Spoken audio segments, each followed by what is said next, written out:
जय हिंद, जय मातृभूमि। दोस्तों, मैं कुछ सिंह आज़ाद भारत आप सभी का फिर से हार्दिक अभिनंदन करता हूं।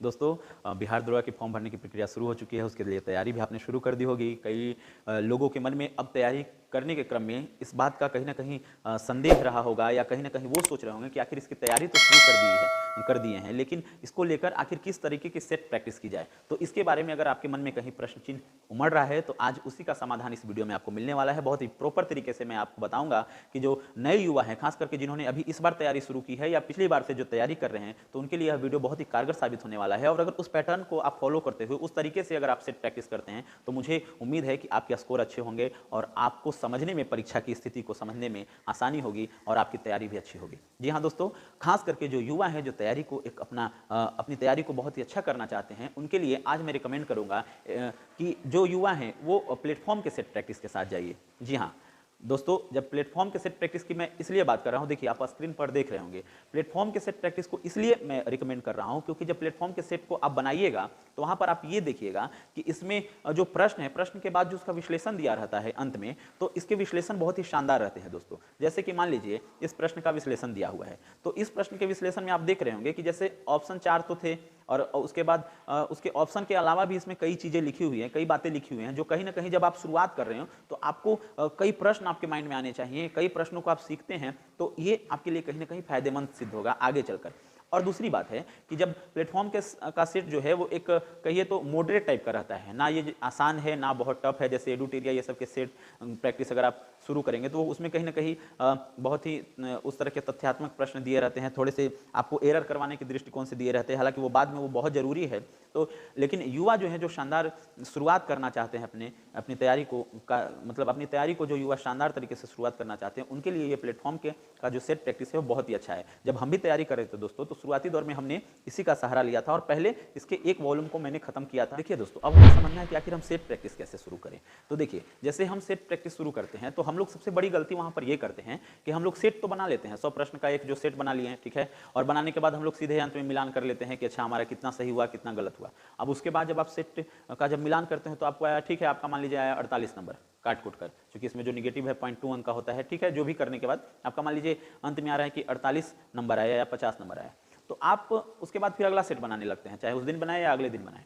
तो ये चीज आपको नहीं करनी है दोस्तों। जब भी आप सेट प्रैक्टिस कीजिए तो उसके अंत में जो विश्लेषण दिया रहता है, उसका एक्सप्लेनेशन दिया रहता है, उसको जरूर पढ़िए। ये आपके लिए बहुत ही रामबाण है, ये एक वरदान है आपके लिए, इसको आप समझते नहीं हैं और यही सबसे बड़ी गलती करते हैं। क्योंकि जब या फिर अधिकांश को हम देखते हैं कि वो जो गलत हुआ रहता है ना, बस उसको देखकर चले जाते हैं। तो अच्छा, ये आप हमको बताइए कि कुछ प्रश्न ऐसे भी तो रहते होंगे ना, जो आप मान लीजिए सेट में बना रहे होंगे तो जो 50-50 आपको लग रहा होगा कि ये होगा कि ये होगा, और मान लीजिए वहां पर आप लगाएं जो ऑप्शन और सही है वो सही हो गया, और अंत में फिर आप चूंकि गलत वाले का सिर्फ एक्सप्लेनेशन देख रहे हैं या फिर उसको मिला रहे हैं, तो जब सही वाला भी जो ऐसे सस्पेंस वाले 8, 10, 15 अगर हो गए हैं आपको सही, और अगर अंत में मिलाइएगा नहीं, उसके एक्सप्लेनेशन को नहीं अच्छे से पढ़िएगा, तो फिर आपको कहीं भी ये परीक्षा में आएगी तो हो सकता है अगला बार वहां पर कुछ और विकल्प के अनुसार वहां कुछ और आंसर लगा दीजिएगा। तो ये गलती नहीं करनी है दोस्तों, ये अधिकांश युवा करते हैं, तो इस पर आपको बचना है। और हर एक प्रश्न का आपको विश्लेषण देखना है, ठीक है। आपको जो याद है तो उसको थोड़ा सा तेजी नजर से हम लोग देख लेंगे, लेकिन हम सीख ही रहे हैं ना। आखिर इतनी जल्दी क्या है कि सिर्फ हमें एक दिन में 2-3 सेट बनाने का टारगेट है, ऐसा कुछ नहीं है। तो एक्सप्लेनेशन को जरूर देखना है दोस्तों, और खास करके जो गलत हुए हैं जो प्रश्न के उत्तर, तो उसको थोड़ा सा और ध्यान से देखना है। और फिर सेट बनाते हैं आप तो कहीं ना कहीं आपको एक उसके पैटर्न को भी कहीं ना कहीं समझने में आसानी होती है। दूसरी बात क्या है दोस्तों, कई युवा ये पूछते हैं कि आखिर हमें एक दिन में कितने सेट लगाने चाहिए। तो अगर मेरी बात मानिए तो मैं तो यही कहूंगा कि सिर्फ एक दिन में एक सेट बनाइए, सिर्फ एक सेट बनाइए। 2 सेट बनाने और 3 सेट बनाने की कोई आवश्यकता नहीं है। इसलिए मैं बोल रहा हूं क्योंकि आपको पढ़ना भी है। तो अगर आप एक दिन में एक सेट बनाते हैं और उसका अच्छे से विश्लेषण देख लेते हैं, अच्छे से उसको समझ लेते हैं, तो उसमें भी तो आपको 1-1.5 घंटे जाते हैं ना।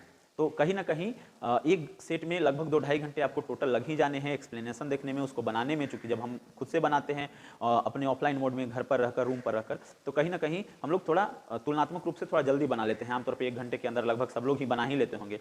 तो ये चीज़ है, और एक्सप्लेनेशन जरूर देखना है, उसको 1 घंटे तक जरूर समय देना है। उसमें कुछ जो आपको लगे कि जो टफ है उसको अंडरलाइन कर लीजिए, हाईलाइटेड से हाईलाइट कर लीजिए, ताकि जब अंत में फिर उसका रिवीजन करें, जैसे 15-20 सेट 30 सेट बना लिए और जब परीक्षा के 10 दिन पहले पहले जब उसके बारे में बताऊंगा तो वो कहीं ना कहीं आपको वही अंडरलाइन किया हुआ, वही इंपॉर्टेंट जो हाईलाइट किया हुआ, जो आपको लगे कि नहीं ये गलत हुआ है, तो उसको जब फिर से आप तेजी तरीके से पढ़ते जाते हैं तो वहाँ भी आपकी तैयारी अच्छी होती है। ध्यान दीजिएगा, कुछ बातें महत्वपूर्ण ये हैं सेट बनाने के दौरान, जो 2-4 बातें और बता रहा हूँ इसका जरूर ध्यान रखिएगा। पहली बात, आपको शुरुआत से ही अपने स्कोर को देखकर आपको निराश नहीं होना है दोस्तों, क्योंकि आप अगर निराश हो जाएंगे तो फिर आप कहीं ना कहीं आप डिमोटिवेट तरीके से होते चले जाएंगे। तो आपको यही समझना है कि यह मेरा जो शुरुआती दौर है, इसको आप धीरे धीरे, आप खुद जब रेगुलर से प्रैक्टिस करने लगेगा, आपको पढ़ना भी है, आप जब पढ़ रहे हैं तो इसमें सुधार होने शुरू हो जाएंगे, तो आपको निराश नहीं होना है। दूसरी बात, आप जब भी सेट प्रैक्टिस करें तो अपने मोबाइल ये सबको दूर रख दीजिए और फिर 1-1.5 घंटे तक के लिए, 2 घंटे के लिए, उससे कोई संबंध नहीं, आप आराम से निश्चिंत होकर सेट प्रैक्टिस कीजिए और एक टाइम के अनुसार ही शुरू कीजिए और वहाँ पर किसी तरह का व्यवधान नहीं होना चाहिए। आप ऐसे अपने आप को ऐसा महसूस कराइए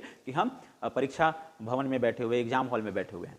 तो इन सब बातों का जरूर ध्यान रखिएगा और कभी भी इसमें ज़्यादा तुलना नहीं करनी है दूसरों के स्कोर से। आपको अपने स्कोर से तुलना करना है, अपना देखना है कि आज मेरा 40 आया तो 5-6 दिन के बाद 45 आ रहा है कि नहीं, 10 दिन के बाद 50 आ रहा है कि नहीं, 1 महीने के बाद मेरा 52-53 आ रहा है कि नहीं। इस तरीके से अगर आपको सोच कर चलते हैं तो आप अपने सेट प्रैक्टिस को अच्छा कर सकते हैं, सेट प्रैक्टिस से अपनी तैयारी को अच्छा कर सकते हैं। तो यही कहना था दोस्तों। अगर इन सब बातों का आपने सही तरीके से, अगर अपनी सेट प्रैक्टिस को लेकर अगर सही तरीके से मूल्यांकन कर लिया तो मुझे उम्मीद है आपके परिणाम बेहतर होंगे। अब दूसरी बात ये ध्यान देना है दोस्तों कि जैसे किसी भी जैसे प्लेटफॉर्म से मैंने कहा, जब ये आप बना लेते हैं तो फिर इसके बाद अपना स्तर को बढ़ा सकते हैं। जैसे केबीसी नैनो की पुस्तक है या फिर और भी जो अन्य पुस्तकें हैं, या फिर बाद में आप एडुटेरिया को भी बना सकते हैं। तो वो सब बाद की चीज़ें हैं, लेकिन पहले शुरुआत में आप प्लेटफॉर्म के साथ जाइए। मुझे उम्मीद है आपका स्कोर अच्छा होगा, आपके कॉन्फिडेंस बढ़ेंगे और आपको समझने में बहुत ही आसानी होगी।